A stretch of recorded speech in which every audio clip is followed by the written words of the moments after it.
Good morning friends, कलाम institution में आप सभी का एक बार फिर से स्वागत है। और आज हम आपकी एनआईओएस की जो 10th क्लास की साइंस की बुक है उसका चैप्टर नंबर 22 का पार्ट 3 पढ़ेंगे।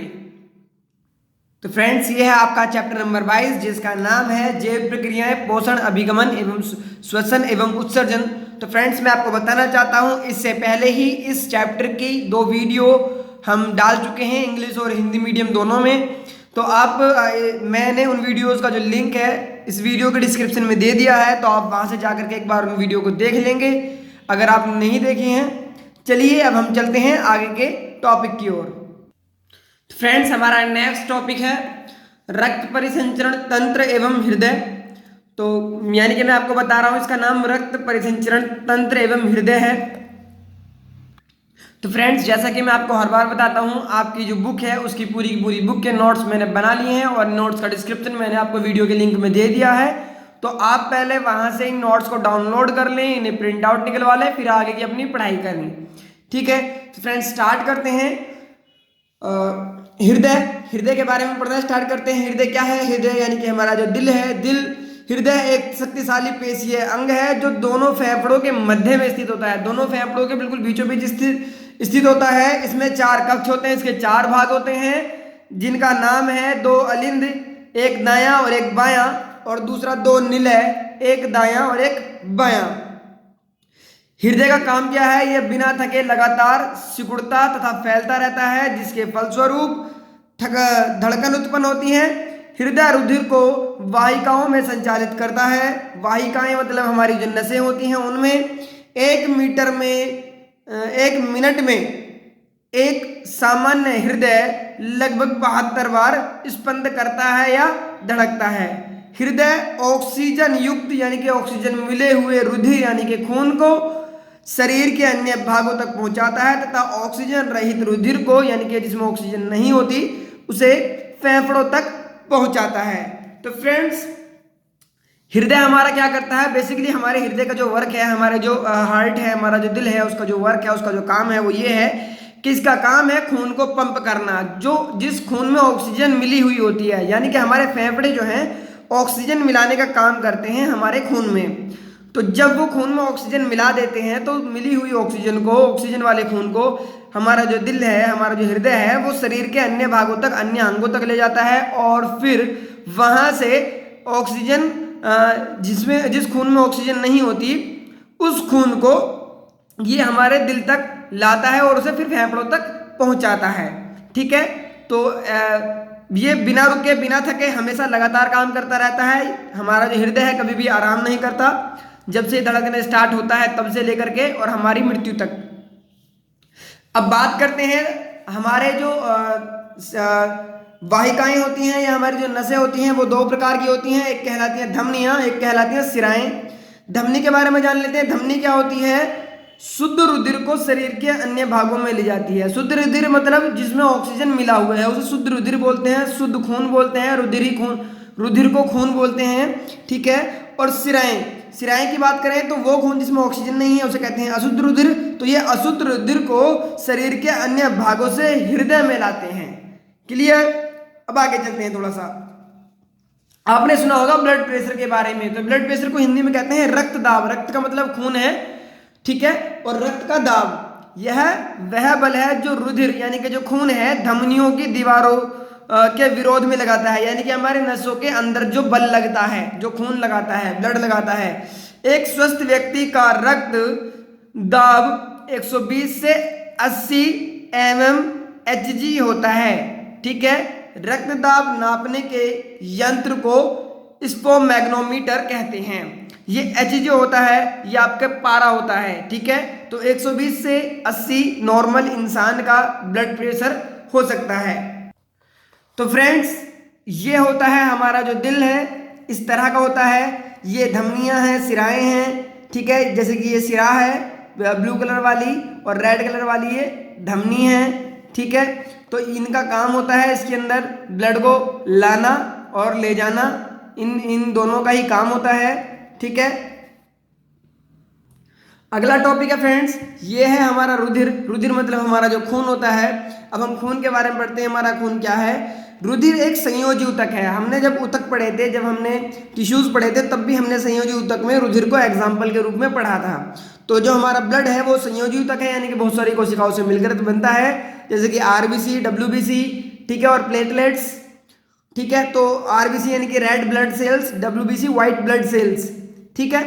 तो रुधिर एक संयोजी ऊतक है जिसे प्लाज्मा कहते हैं। क्या कहते हैं? प्लाज्मा। प्लाज्मा के बारे में हमने पहले भी पढ़ा था, जब हमने कोशिका वाला चैप्टर पढ़ा था। प्लाज्मा एक ऐसी फॉर्म होती है लिक्विड की जो ना तो लिक्विड होती है और ना ही सॉलिड होती है, ठीक है। इसे प्लाज्मा भी कहते हैं। प्लाज्मा में 3 प्रकार की कोशिकाएं होती हैं। इन्हें लाल रुधिर कोशिकाएं आरबीसी, श्वेत रुधिर कोशिकाएं यानी कि व्हाइट डब्ल्यूबीसी और प्लेटलेट्स कहते हैं। रुधिर कोशिकाएं अस्थि मज्जा यानी कि हमारा जो बोन मैरो होता है उसके अंदर बनती हैं, ठीक है। जो हमारी डब्ल्यूबीसी होती हैं वो सारी की सारी हमारी बोन मैरो में बनती हैं, जबकि हमारी आरबीसी हमारे शरीर की सबसे बड़ी जो हड्डी होती है जिसका नाम होता है फीमर, जो हमारी थाइज में मिलती है। थाइज मतलब जो हमारी जांग होती है, हमारी जो टांग होती है, टांग के घुटने से ऊपर वाला हिस्सा, ठीक है, उसमें जो बड़ी सी हड्डी होती है उसके अंदर हमारी आरबीसी बनती हैं। अब हम पढ़ेंगे फ्रेंड्स आरबीसी के बारे में। तो फ्रेंड्स ये है हमारी आरबीसी या लाल रुधिर कोशिका। तो इनमें हीमोग्लोबिन नामक एक लाल रंग का वर्णक होता है। वर्णक यानी कि जो कलर देता है। तो इनमें क्या होता है? हीमोग्लोबिन होता है जिसका कलर कैसा होता है? लाल होता है। इनमें केंद्रक नहीं होता है। इनमें केंद्रक नहीं होता है। ये ऑक्सीजन को ऊतकों तक पहुंचाती हैं। इन पर हीमोग्लोबिन पर ऑक्सीजन चिपक जाता है और वो ऊतकों तक पहुंच जाता है, तथा जो कार्बन डाइऑक्साइड होता है, कार्बन डाइऑक्साइड को उसमें वापस लाती हैं। वहां से ऊतकों से कार्बन डाइऑक्साइड को वापस लाती हैं। मैंने अपनी पिछली वीडियो में भी एक क्वेश्चन आपको दोहराया था कि एक ये क्वेश्चन है कि जब हम सांस लेते हैं तो ऑक्सीजन लेते हैं, छोड़ते हैं तो कार्बन डाइऑक्साइड छोड़ते हैं। तो कार्बन डाइऑक्साइड हमारे शरीर के अंदर आता कहाँ से है? तो कार्बन डाइऑक्साइड जो है हमारी कोशिकाओं में उत्सर्जित होता है, जो खून के द्वारा चल करके पहले हमारे हृदय में जाती है, फिर उसके बाद वो हमारे फेफड़ों में जाती है, जहां पर वो अलग हो जाती है और हम उसे बाहर छोड़ देते हैं।